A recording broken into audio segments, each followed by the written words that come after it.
18h10 à Alger. Madame, Monsieur, bonsoir. Soyez les bienvenus dans ce 24 heures Afrique à la une de l'actualité.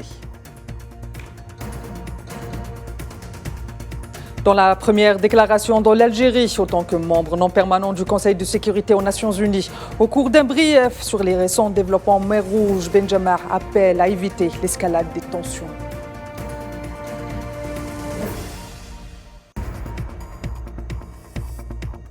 La réélection à la tête de la République démocratique du Congo de Félix Tshisekedi ne se fera pas sans être contestée. Deux de ses concurrents à la présidentielle du 20 décembre ont déposé un recours devant la Cour constitutionnelle.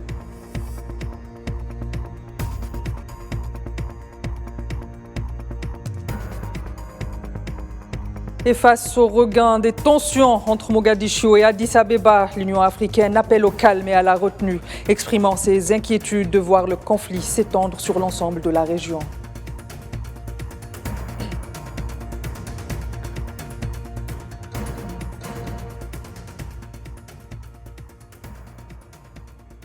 Le président de la République de la Sierra Leone, Julius Maada Bio, a achevé ce jeudi une visite officielle de 3 jours en Algérie. Une visite marquée par la volonté des deux pays de renforcer leur coopération bilatérale et l'approfondissement de la concertation autour des questions régionales et internationales d'intérêt commun, mais aussi une volonté franche des deux présidents d'insuffler une nouvelle dynamique aux relations d'amitié et de solidarité historique qui unissent les deux pays. So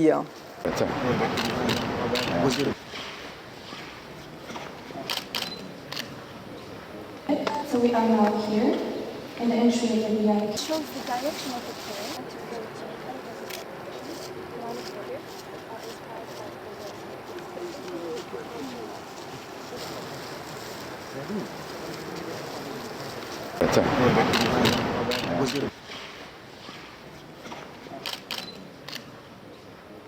So we are now here in the entry of the VIP. Shows the direction of the Le président de la République de la Sierra Leone, Julius Maada Bio, a achevé ce jeudi à Alger une visite marquée par la volonté des deux pays de renforcer leur coopération bilatérale et d'approfondir la concertation autour de questions régionales, internationales d'intérêt commun, mais aussi la volonté des deux présidents à insuffler une nouvelle dynamique aux relations d'amitié et de solidarité entre les deux pays.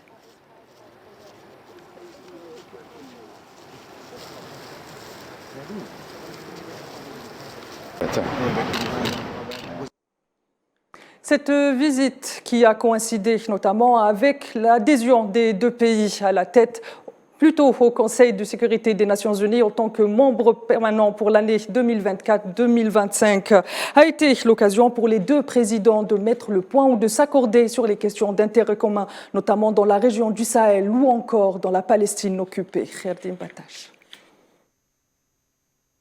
À Alger, l'heure était à la concertation entre le président algérien Abdelmejid Tebboune et son homologue sierra-léonais Julius Maada Bio dans le cadre de sa visite de travail en Algérie. Les deux pays qui ont entamé en ce début d'année 2024 leur mandat de membre non permanent au Conseil de sécurité de l'ONU auront en effet du pain sur la planche pour faire entendre la voix de l'Afrique au sein de l'organe suprême des Nations Unies. Une visite fructueuse aux perspectives élargies, ouvrant la voie à une coopération approfondie à l'échelon bilatéral, mais aussi régional et international.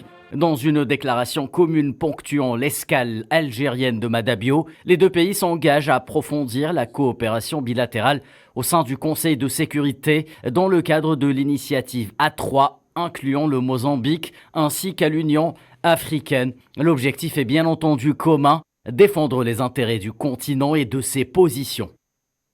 Règlement pacifique des conflits, promotion de la paix et la sécurité en Afrique, lutte contre le terrorisme, réforme profonde des mécanismes onusiens ou encore promotion de l'intégration économique du continent africain, Alger et Freetown sont sur la même longueur d'onde.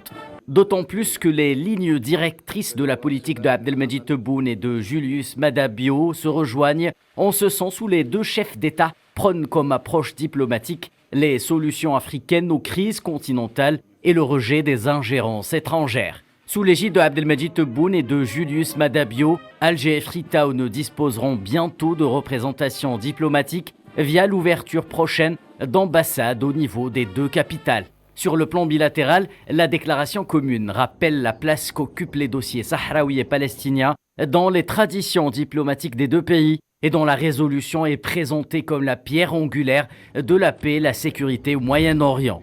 Entre Alger et Freetown, l'économie n'est pas en reste.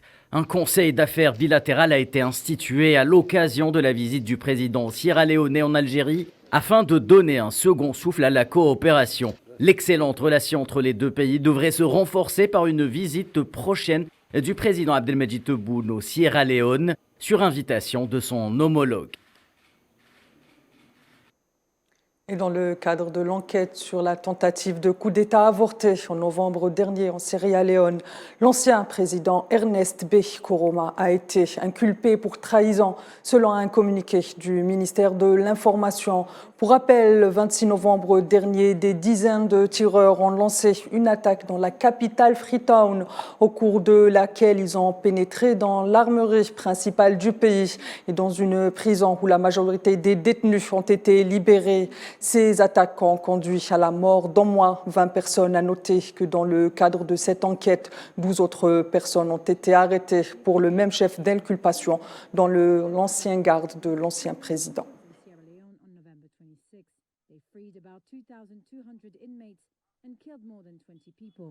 Authorities later said that it was a foiled coup led mostly by Koroma's bodyguards. Les craintes d'une escalade en mer Rouge continuent à inquiéter la communauté internationale. C'est dans ce sillage que le représentant permanent de l'Algérie auprès des Nations Unies, Ammar Benjamaï, a remis en garde contre l'émergence d'un conflit régional aux conséquences incontournables en mer Rouge et a appelé à éviter de prendre toute mesure susceptible d'aggraver la tension au Yémen et de saper les grands efforts déployés par l'envoyé spécial de l'ONU dans la région, avant d'appeler à la création du Conseil des États du Golfe et d'Afrique sur la côte de la mer Rouge et du golfe d'Aden comme un cadre au service de la sécurité et des intérêts économiques dans cette région maritime stratégique. Benjamaï s'exprimait à l'occasion d'un brief du Conseil de sécurité consacré à cette escalade des tensions dans la région. The recent development in the Red Sea should be analyzed. Les derniers développements en mer Rouge sont à analyser dans un cadre régional global. Premièrement, la région traverse actuellement une situation difficile marquée par l'instabilité et le risque que le conflit s'extrapole à tout moment. De ce fait, il est important de faire preuve de raison et de s'opposer à l'escalade des tensions afin d'éviter tout embrasement de la région. Deuxièmement, l'on assiste à des prémices positives au Yémen à travers les efforts considérables de l'envoyé spécial qui a reçu le soutien des parties locales et régionales, et il convient de tourner le dos à toute mesure pouvant mener à une escalade au Yémen. Troisièmement, la responsabilité d'assurer la sécurité maritime incombe aux États de la rive et qui sont les mieux lotis pour assurer la sécurité de ces importants passages maritimes. Positioned to ensure the safety of these crucial waterways.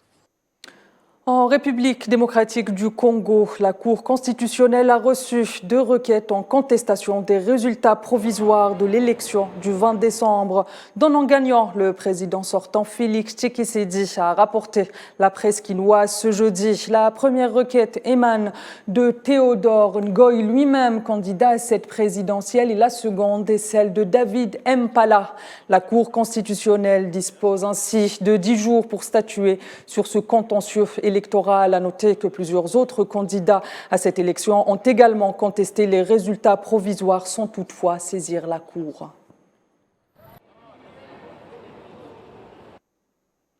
Je vous le disais en titre, l'Union africaine appelle l'Éthiopie et la Somalie au calme et au respect mutuel après un regain de tension entre les deux pays. En cause, un accord surprise entre Addis Abeba et la région séparatiste du Somaliland. Le président de la Commission de l'Union africaine, Moussa Faki, a ainsi exhorté dans un communiqué les deux pays à s'abstenir de toute action qui pourrait involontairement conduire à une détérioration des bonnes relations entre les deux pays pays voisins et leur demande de s'engager sans délai dans un processus de négociation. Pour rappel, le 1er janvier, l'Éthiopie a signé un accord maritime avec la région séparatiste du Somaliland en contrepartie de la reconnaissance de cette dernière comme un État indépendant, ce qui a provoqué l'ire de Mogadiscio. Et c'est lui qui illustre le mieux. Aux côtés de l'Union africaine, l'autorité intergouvernementale pour le développement IGAD a lancé également un appel urgent pour de nouveaux efforts en faveur d'une solution amicale et pacifique des tensions actuelles entre l'Éthiopie et la Somalie. L'IGAD a déclaré qu'elle surveillait avec diligence la situation et avait conscience de ses implications potentielles pour la stabilité régionale et exhorte les dirigeants de l'IGAD à agir et appelle les deux parties concernés à collaborer pour résoudre la situation de manière pacifique, amicale, respectueuse des valeurs communes de la famille de l'IGAD, a indiqué un communiqué de l'organisation régionale. Ils étaient des millions de Somaliens à avoir battu le pavé ce jeudi à Mogadiscio pour dénoncer cet accord. Les manifestants ont scandé des slogans et brandi des banderoles exprimant leur indignation de ce qu'ils estiment être une ingérence dans les affaires de leur pays, mais aussi leur crainte quant aux impacts de l'accord sur les intérêts nationaux et les moyens de subsistance somaliens. Certains manifestants estiment que le bail pourrait créer un précédent pour l'exploitation d'autres ressources dans leur pays. Premièrement, nous dirions à l'Éthiopie de mettre fin à son intervention en Somalie. Même si la Somalie est un pays souverain avec des frontières bien établies et reconnues par l'ONU, je leur dirais de se comporter correctement et de suivre les règles. Un hélicoptère militaire d'attaque ougandais s'est écrasé sur une maison mardi dans le district occidental de Toroko, près de la frontière avec la République démocratique du Congo, tuant les deux membres de l'équipage et un civil qui se trouvait dans le bâtiment, a déclaré l'armée. Selon cette dernière, la cause du crash de l'hélicoptère est suspectée d'être le mauvais temps.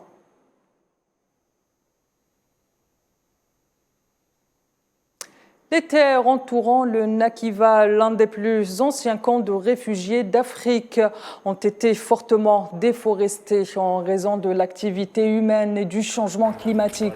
Mais un groupe de réfugiés s'emploie à prendre en main les questions environnementales. Grâce à cette initiative, les terres nues et les coteaux redeviennent verts. C'est l'idée originale d'un réfugié burundi qui a fui le conflit en 2003 et s'est installé au Nakiva. On l'écoute. Dans 5 ans, nous espérons atteindre la moitié de l'objectif de notre programme. Le lac est là, mais nous espérons planter des arbres dans toute la ceinture Nema au sein de Naki Valley. Mais bien sûr, nous avons aussi des défis et nous avons un long chemin à parcourir. Si nous pouvons obtenir des semences, cela nous aiderait. Mais également, lorsque la saison est à la sécheresse, nous n'avons pas les moyens d'acheter des réservoirs d'eau. Nous apprécierons qu'il y ait des sympathisants qui puissent nous offrir des camions-citernes pour arroser les arbres.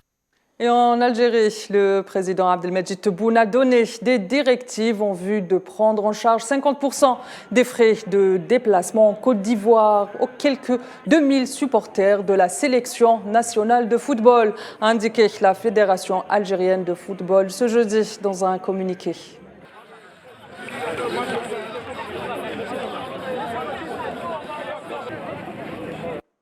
Madame, Monsieur, vous pourrez suivre dans quelques instants le journal de la rédaction, le 19 Info avec Abdelkader Idrieff. Quant à moi, je vous donne rendez-vous à 22h pour votre rendez-vous hebdomadaire avec les questions africaines, cap sur l'Afrique. Et ce soir, on se penche sur ce conflit ou ces tensions entre la Somalie et l'Éthiopie. Excellente suite des programmes sur Al24 News.